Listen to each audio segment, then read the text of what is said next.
Hey guys, welcome to my video of playthrough of the mission Abduction in Nioh 2. In this video we're going to be using the character creation of Samus. Now the character code for this character creation is going to be in the description below, and I'm going to be using the Switchglaive as the main weapon. Alright, I'm just going to buff my character now. This is a protection buff, a stamina buff, and a healing buff. And the Switchglaive, what I like about the Switchglaive is that it is, when you change stances in Nioh 2, between high, low, and mid, the Switchglaive actually changes the weapon. Mid stance, as you can see, it's a spear, and low stance, it's a smaller, there we go, just got the burst counter on the Gaki enemy. The burst counter in this game is extremely important, because if you don't learn how to use burst counter, you're basically going to not. There we go, got the finisher on that giant Gaki just then. We're going to make our way up the ladder here, and from recollection there should be two little guys that can help you up here. Yeah, here's one. So yeah, the Switchglaive is a great weapon, and the burst counter is essential. It's on PlayStation, it's R2 and circle. Just grab the second guy now. And it basically, when the enemy has a red thing pop up, it means that you can burst counter their attack. Which way do I go? Yeah, down here I think. And the burst counter will basically stop their attack and reduce their stamina, or ki as it's called.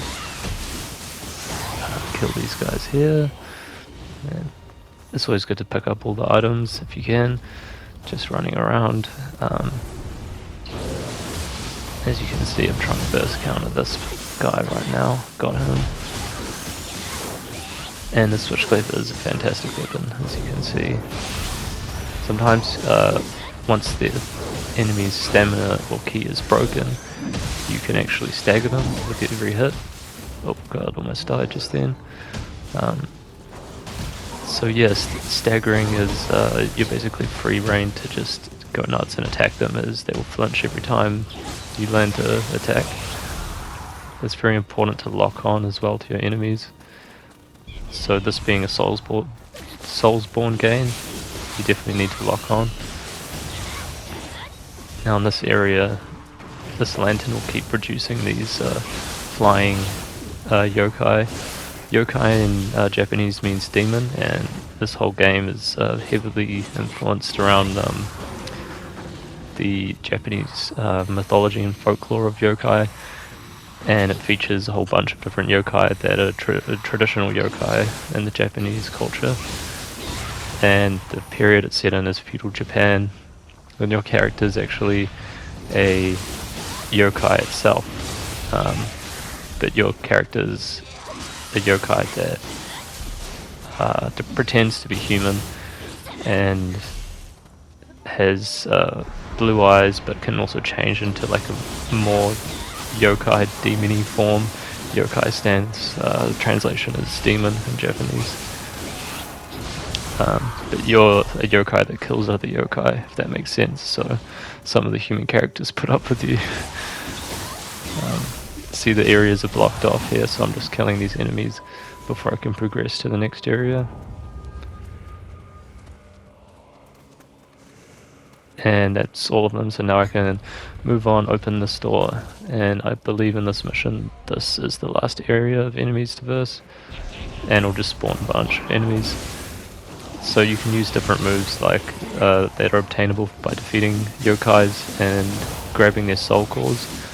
As you can see how I just transformed into a beast and threw a spear just then.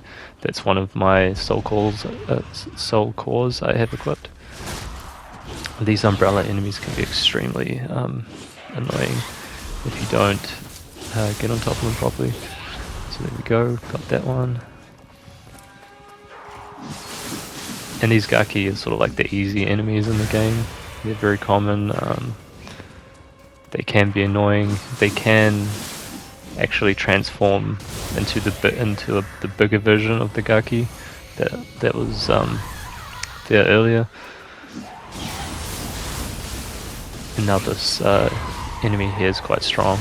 She does a screen blast that can take away all your stamina, so you have to stay at range while versing her. As you can see, I'm using a combination of light, heavy attacks, and medium attacks, while also using my Soul Core abilities.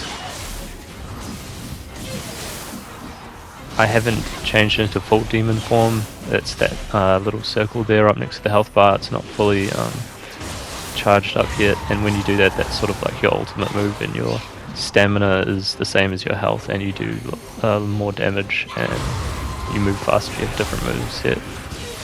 You change into like a demon, and we got her. So that's the hardest enemy in this mission. Mission complete. Alright guys, thanks very much for watching. I hope you enjoyed the combat, and yeah, if you enjoyed this video, maybe subscribe. Cheers, and remember the character creation code for this Samus character is in the description below. Thanks very much for watching. Peace out.